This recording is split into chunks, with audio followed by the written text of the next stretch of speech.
Bem-vinda à Sessão Essência, um espaço de pausa, leveza e presença, porque a sua essência merece atenção. Hoje a gente vai conversar sobre metas individuais.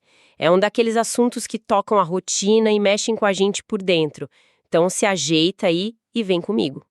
Bom, para começar a nossa conversa de hoje, a gente está com uma análise aqui do blog Essência Organizada, e o ponto de partida é um sentimento que, nossa, eu acho que todo mundo conhece. Qual seria?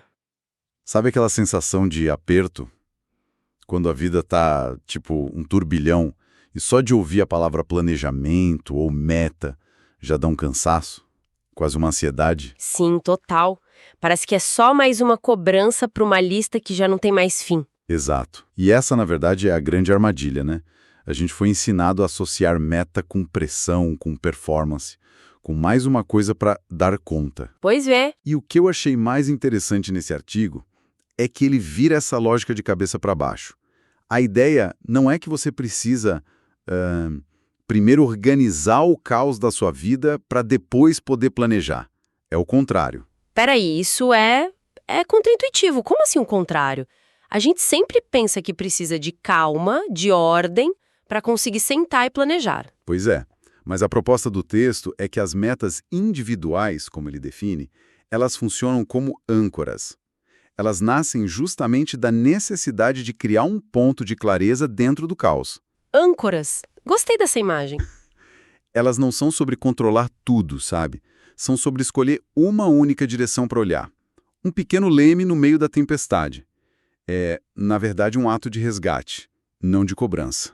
Entendi.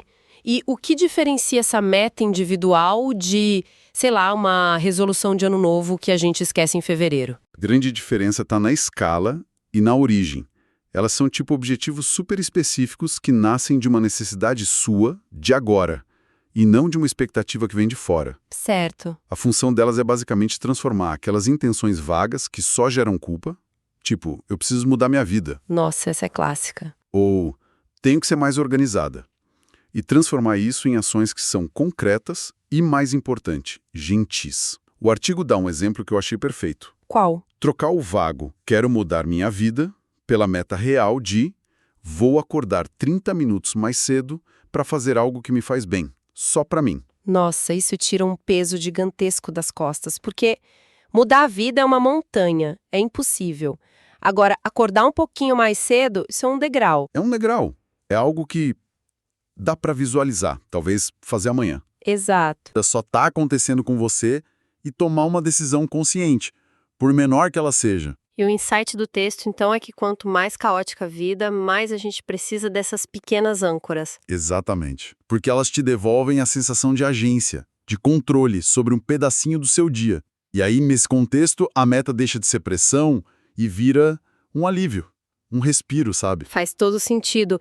E isso nos leva a um ponto que, para mim, é o centro de tudo, que é a culpa. Porque quando a gente falha, a primeira coisa que vem é eu não tenho disciplina, o problema sou eu. Sempre. Mas o artigo argumenta que o erro, na maioria das vezes, não está na gente, está no design da meta. Sim, e essa é uma virada de chave que é libertadora. O texto fala sobre começar carregando peso demais. Ou seja, a gente define um objetivo para uma versão idealizada da gente. Aquela pessoa que tem energia infinita, né? E tempo de sobra. Exato. E claro que a nossa versão real, que acorda cansada e tem 1000 pratinhos para equilibrar, não vai conseguir. Aí o artigo aponta 4 erros muito comuns nesse design que levam a gente direto para essa armadilha da culpa. E quais seriam? Tenho certeza que vou me identificar com alguns. Ah, com certeza.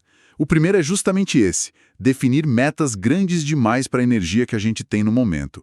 É aquela empolgação do agora vai, sabe? Sei bem. Vou à academia todo dia, ler um livro por semana. Isso. Meditar 1 hora. No papel fica lindo, mas na prática é a receita perfeita para exaustão em 10 dias. E aí a gente desiste de tudo. É a mentalidade do tudo ou nada. E quase sempre termina em nada. Perfeito. E tem uma frase no artigo que resume isso que é brilhante. Cobrança constante não gera constância, gera desistência. Uau! Forte? O segundo erro, que é bem sutil, é copiar metas de quem vive outra realidade. A gente vê alguém, se inspira, o que é ótimo, Certo. mas aí a gente importa o objetivo sem o contexto. sem o tempo, o apoio, as responsabilidades daquela pessoa. E isso não é só sobre redes sociais, né? Às vezes a gente tenta copiar uma meta de 5 anos atrás da gente mesmo, sem ver que a nossa vida hoje é outra. Exatamente. A cópia pode ser até interna. É uma armadilha muito sutil. E a consequência é sempre frustração. É aquela sensação de funciona para todo mundo, menos para mim. Sendo que a meta só não foi feita para o seu momento, para a sua vida. É isso.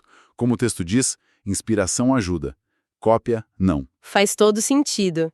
E qual o terceiro erro? O terceiro é confundir meta com cobrança. É quando seu planner, que devia ser um mapa, vira um juiz. Um tribunal. Um tribunal. Cada tarefa não feita vira uma prova do seu fracasso. A meta deixa de orientar e passa a vigiar. É terrível. E o último, que eu achei um dos mais importantes, é ignorar a revisão como parte do processo. A gente tem essa ideia de que se eu preciso mudar a meta, eu falhei.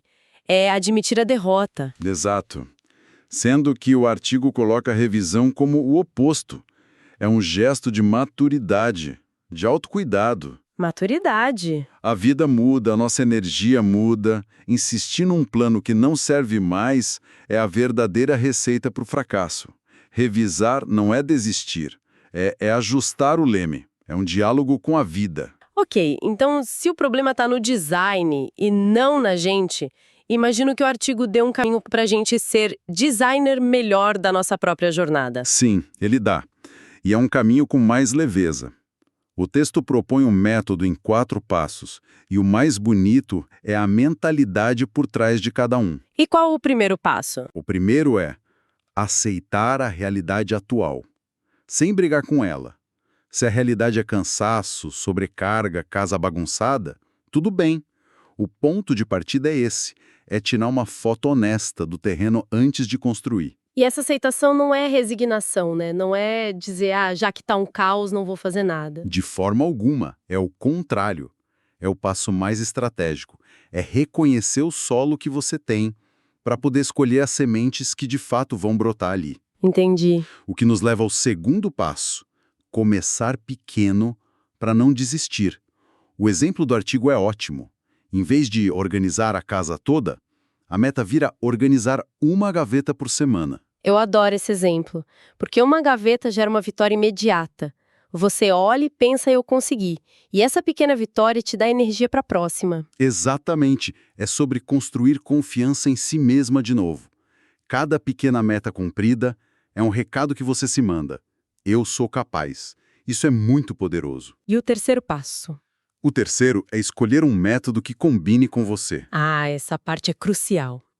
Eu mesma já caí na armadilha de comprar um planner super complexo, cheio de adesivos e abandonar em uma semana porque não tinha nada a ver comigo. Quem nunca? O artigo menciona várias ferramentas, sabe? Bullet Journal, app, planner digital, até post-it. A mensagem é que não existe um método perfeito. Existe o que funciona pra gente. Isso. O texto tem uma frase ótima. O método certo é aquele que você usa nos dias normais. Aquele que sobrevive à segunda-feira chuvosa, não só o domingo ensolarado. Adorei. E o quarto passo, para amarrar tudo? O quarto se conecta com a ideia da revisão. É criar um ritual curto para não se abandonar no processo. A sugestão é muito pé no chão. Tire 10 minutos por semana. Só isso. 10 minutos? Para olhar suas metas, ver o que andou, o que precisa de ajuste e celebrar os avanços. O objetivo, como diz o texto, é não desaparecer da própria vida por falta de tempo. É um check-in com você mesma. E para deixar isso mais concreto, o artigo dá exemplos práticos, né? Na área profissional, por exemplo. Sim. Em vez de algo gigante como mudar de carreira, as sugestões são atualizar meu perfil no LinkedIn até sexta, ou participar de um evento online por mês na minha área. Ações pequenas com começo, meio e fim. Exato. E na vida pessoal, a mesma lógica.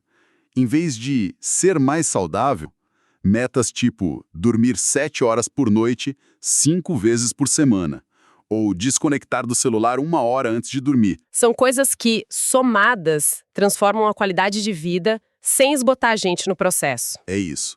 E voltando ao ponto da revisão que você mencionou, O artigo insiste muito que revisar não é fracassar, É amadurecer. é amadurecer. É o que torna o plano vivo, orgânico, é o que permite que ele respire com você. O artigo descreve isso como uma conversa honesta, um momento de dizer, ok, do jeito que estava não funcionou, vamos tentar de outro jeito. Sem culpa. Zero culpa. Só consciência e um ajuste de rota. É por isso que metas realistas sobrevivem aos dias ruins. Elas já contam com a nossa imperfeição. Certo. Então, a meta está bem desenhada. Mas e para colocar em prática? Vencer a inércia do dia a dia? O artigo fala sobre transformar isso em hábito, né? Sim, e a ideia é usar a inteligência, não a força de vontade. É reduzir o atrito para começar. O texto resume em dicas bem práticas, baseadas até no livro Hábitos Atômicos. E quais são as dicas? A primeira é associar a meta a um gatilho que já existe. Por exemplo, logo depois de escovar os dentes à noite, vou ler 2 páginas de um livro. Você ancora o hábito novo em algo que já é automático. A necessidade de ter que lembrar de fazer o que já gasta muita energia. Exatamente. Outra dica é usar lembretes visuais ou alarmes leves. Um empurrãozinho gentil, e não uma sirene de cobrança. E o terceiro ponto que é fundamental: reconhecer e celebrar as pequenas conquistas. Dar aquele tapinha nas costas interno. Isso, fez. Ótimo. Pause um segundo e reconheça. Essa validação é o combustível que mantém a gente em movimento. E quando tudo sai do eixo? Aquelas semanas que nada funciona, que a vida acontece. O que o artigo sugere? E essa é a parte mais compassiva. A orientação não é se esforce mais. É o oposto. Pause, respire e reavalie. Se a energia está no chão, talvez a única meta possível seja descansar. E descansar é uma meta válida e produtiva. Isso é libertador. Muito. A mensagem é que o que importa é direção, não o controle absoluto de cada passo. Um pequeno avanço por mês é infinitamente melhor do que nenhum. É um plano que respira com a gente, que não quebra na primeira dificuldade. Exatamente.